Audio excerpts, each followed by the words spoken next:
नमस्कार दोस्तों, स्वागत है आपका अपने इस यूट्यूब चैनल संविधान दर्शन पे। तो आज हम जानेंगे मैकियावेली और उनके राजनीतिक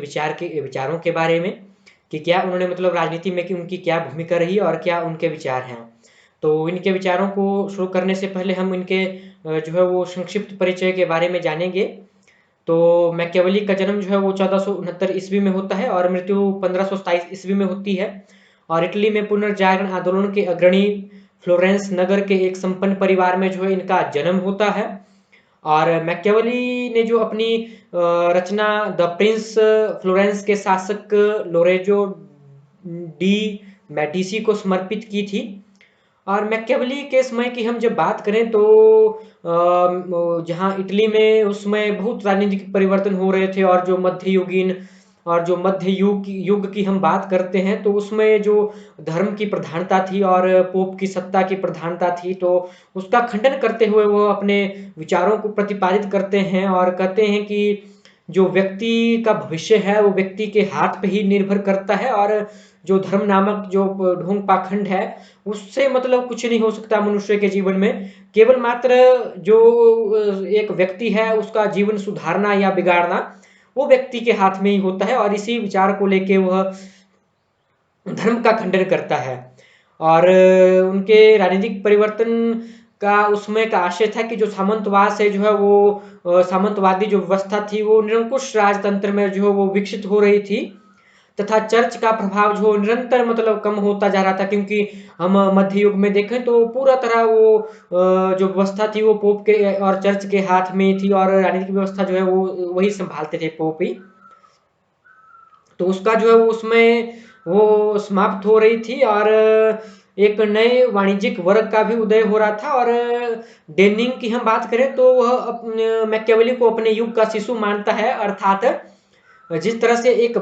बच्चा होता है और वो कभी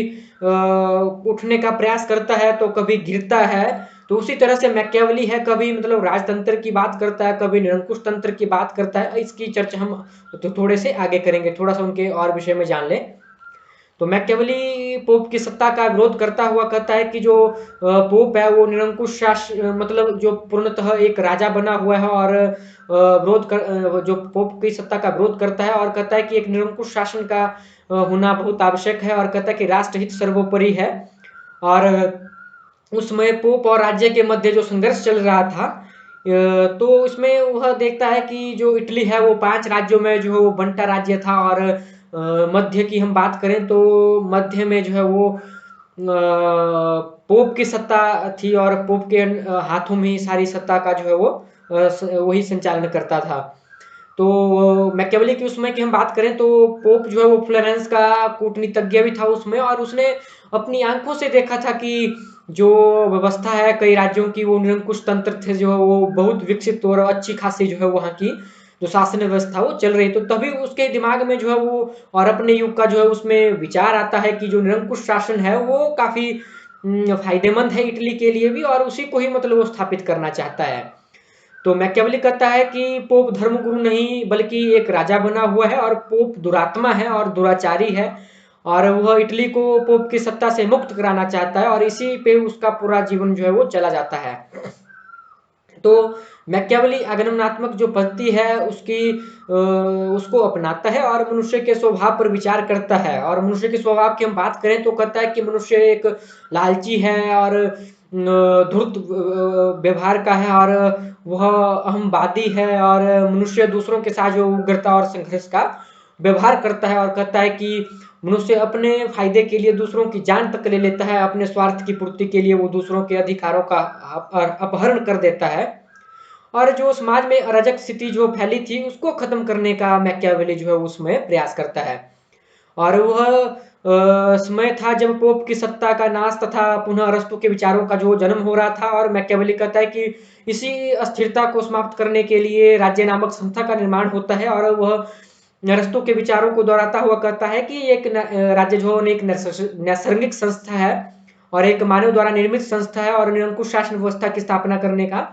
वह प्रयास करते हुए कहता है कि राज्य तभी सुरक्षित रहेगा जबकि राजा और राष्ट्र जो है वो दोनों शक्तिशाली होंगे और मनुष्य अपने हित की पूर्ति के लिए दूसरों के हितों को न देखते हुए दूसरों पर अत्याचार करता है और तभी वह कहता है कि मनुष्य पर अंकुश लगाने के लिए जो है वो निरंकुश शासन महत्वपूर्ण है। और इनका एक और महत्वपूर्ण कथन था कि प्रत्येक शासन में किसी भी संविधान या शासन व्यवस्था का लागू करने से पहले वहाँ के लोगों का चरित्र का मतलब हमें पता होना चाहिए। वो अर्थात वो कहता है कि यदि किसी राष्ट्र राज्य के जो जनता है वह धूर्त होगी, मतलब या स्वार्थी होगी, तो उनके लिए निरंकुश तंत्र की जो है वो स्थापना होनी चाहिए। यदि किसी राष्ट्र के जो चरित्रवान लोग होंगे, अच्छे खासे चरित्र के लोग होंगे, उनके लिए वो सर्वोच्च शासन व्यवस्था की, गणतंत्र की वो स्थापना करना चाहता है। तो कहता है कि मनुष्य का स्वभाव जो है एकाकी है और उसे बदला भी एकांकी है और उसे बदला भी जा सकता है। और मैकियावेली कहता है कि शासन की सफलता का आधार नैतिकता और आध्यात्मिकता नहीं, बल्कि वो राज्य कितना शक्तिशाली है उस पर निर्भर करता है। और कहता है कि जो राज्य के लिए वो अलग नैतिकता की बात करता है और मनुष्य के लिए वो अलग नैतिकता की बात करता है। और कहता है कि मनुष्य के लिए नैतिकता और धर्म का होना आवश्यक है, क्योंकि ये चीजें जो है उसको पाबंदी लगा देती है, मनुष्य के जो कार्य हैं उनको बाध्य कर देती है कि अच्छे का ही कार्य करें। और राजा के लिए और राज्य के लिए वो कहता है कि राजा को प्रत्येक प्रकार के साधन मतलब अपना लेने चाहिए राष्ट्र की रक्षा के लिए, केवल मात्र वैसा नहीं करता कि अपने स्वार्थ के लिए अपनाए, केवल राज्य की रक्षा और विस्तार के लिए जो भी प्रकार के, जिस भी प्रकार के जो साधन है वो अपना देने चाहिए। लूटपाट और जो भी मतलब प्रत्येक प्रकार के साम दाम दंड भेद की नीति, कौटिल्य की जो विचारों की जो वो उसके निकट जाता है। और कहता है कि आध्यात्मिकता का जो है वो मतलब राज्य के लिए कोई मतलब आवश्यक तत्व नहीं है, और वह राजनीति को आध्यात्मिकता और धर्म के साथ नैतिकता से दूर करने का प्रयास करता है। और कहता है कि नैतिकता की आवश्यकता राज्य के लिए नहीं है, और राजा को राज्य की रक्षा के लिए राजनीतिक हिंसा, धोखेबाजी आदि को उचित मानता है। और उसके अनुसार जो है एक शक्तिशाली राजा एक शक्तिशाली जो है वो इटली का जो है वो निर्माण कर सकता है। मैकियावेली मानता है कि राजा को शेर जैसा बहादुर और लोमड़ी जैसी चालाकी जो है वो बरतनी चाहिए, ऐसे गुण होने चाहिए उसमें। और मैकियावेली के अनुसार राजा को सद्गुणी, धर्मपरायण व उदार दिखना चाहिए, केवल दिखना ही चाहिए, और परंतु आवश्यकता पड़ने पे जो है उसे छल कपट, धोखाधड़ी, बलाश्रम जो है वो षड्यंत्र, जितने प्रकार के षड्यंत्र है वो अपने राष्ट्र की वृद्धि के लिए और राष्ट्र के विस्तार के लिए जो है प्रत्येक प्रकार के षड्यंत्र अपनाने से पीछे नहीं हटना चाहिए। और वह धर्म को राज्य के लिए आवश्यक तत्व नहीं मानता है, और वह धर्म को राजनीति से पृथक करने का प्रयास करता है, और एक आधुनिक विचारक के रूप में जो मैकियावेली सामने आते हैं। और वो कहता है कि अपने राजा को जो अपने दुर्गुणों को छुपाकर ही रखना चाहिए और अपने व्यक्तित्व का विकास करना चाहिए। मैकियावेली स्वार्थी लोगों के लिए स्वार्थी लोगों को नियंत्रित करने के लिए निरंकुश तंत्र की जो है वो सलाह देता है, और जो कहता है कि यदि अंकुश में न रहे व्यक्ति तो उन्हें निरंकुश शासन क्या जो है उसे अपनाना चाहिए। अरस्तु के संवैधानिक तंत्र को वो दोहराता है और कहता है कि राजतंत्र के दो रूपों का वो वर्णन करता है, और एक में कहता है कि राजा जो है वो दूसरों को राजा को हटाकर जो राज करता है, और दूसरा वंशानुगत, जो कि जैसे कि प्राचीन समय में राम राज्य की जो हम बात करते हैं। मैकियावेली प्रजा दूसरे चुने शासक को जो प्रजा द्वारा चुने हुए शासक को ही मतलब सर्वश्रेष्ठ शासन मानता है, और एक तरफ वो गणतंत्र को सर्वश्रेष्ठ मानता है तो दूसरी तरफ जो है वो अपने निरंकुश तंत्र की जो है वो स्थापना करना चाहता है, जहां जनता की जो भागीदारी होती है तथा जनता की इच्छा के अनुरूप जनता के हित को जो ध्यान में रख के जो है वो विधि निर्माण किया जाता है, तो वही गणतंत्र है। और उसकी कमियों को देखते हुए कहता है कि जब व्यक्ति में भय अंकुश नहीं रहता है तो वह मत्स्य न्याय की स्थिति जो है वहां पे उत्पन्न हो जाती है, और जिसकी लाठी उसकी भैंस वाली, वो माइट इज राइट वाली स्थिति जो है उत्पन्न हो जाती है। और इसी स्थिति को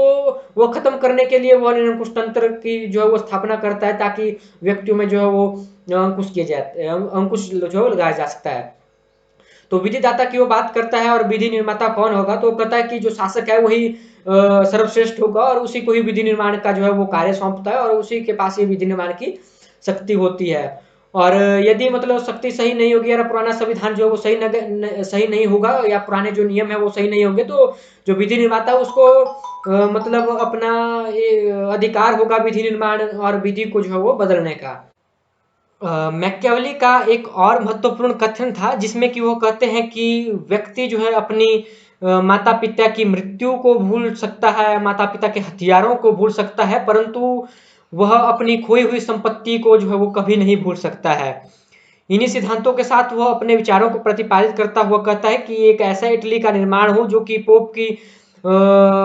मतलब जो पोप की सत्ता है उसको नकारते हुए कहता है कि एक ऐसे शासन होना चाहिए जो कि व्यक्ति द्वारा चुने हुए व्यक्तियों का शासन होना चाहिए, या फिर निरंकुश शासन व्यवस्था जो है वो होनी चाहिए। और हम इसकी आलोचनात्मक रूप में देखें तो कई दार्शनिकों का मानना है कि जो सिसरो हैं वो भी कहते हैं, या कोई और मतलब दार्शनिक है वो कहते हैं कि जो ये मैकियावेली हैं वो पूर्णतः धर्म तांत्रिक बात करते हैं, परंतु ऐसा नहीं है कि जो मैकियावेली हैं वो पूर्णतः एक ऐसी बात करते हैं कि जो धर्म है उसका पालन व्यक्ति के लिए होना चाहिए और राज्य के लिए कोई धर्म नहीं होना चाहिए, क्योंकि वो कहते हैं जिस तरह से वो चरित्र की बात करते हैं कि जो व्यक्तियों के चरित्र के अनुसार ही शासन व्यवस्था होनी चाहिए, कि सचरित्र लोगों के लिए, अच्छे चरित्र वालों के लिए गणतंत्र की, और जो व्यक्ति भद्र व्यवहार के हों उनके लिए वो गणतंत्र निरंकुश तंत्र की जो है वो स्थापना की बात करता है। तो हम निष्कर्ष के तौर पे हम कह सकते हैं कि मैकियावेली अपने विचारों में जो इटली का विकास करना चाहता है, क्योंकि जो इटली की जो स्थिति थी उसमें जो राजक स्थिति थी, बर्बर स्थिति थी वहाँ की, और जो पोप की सत्ता थी वो प्रधानता थी, और इसी के साथ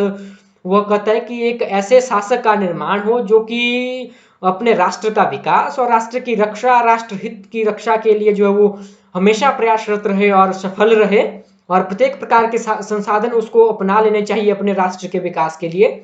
तो धन्यवाद आप सभी का। यदि आपने इस चैनल को जो है वो सब्सक्राइब नहीं किया है तो प्लीज कर दें, और वीडियो को लाइक और शेयर जरूर करें। धन्यवाद।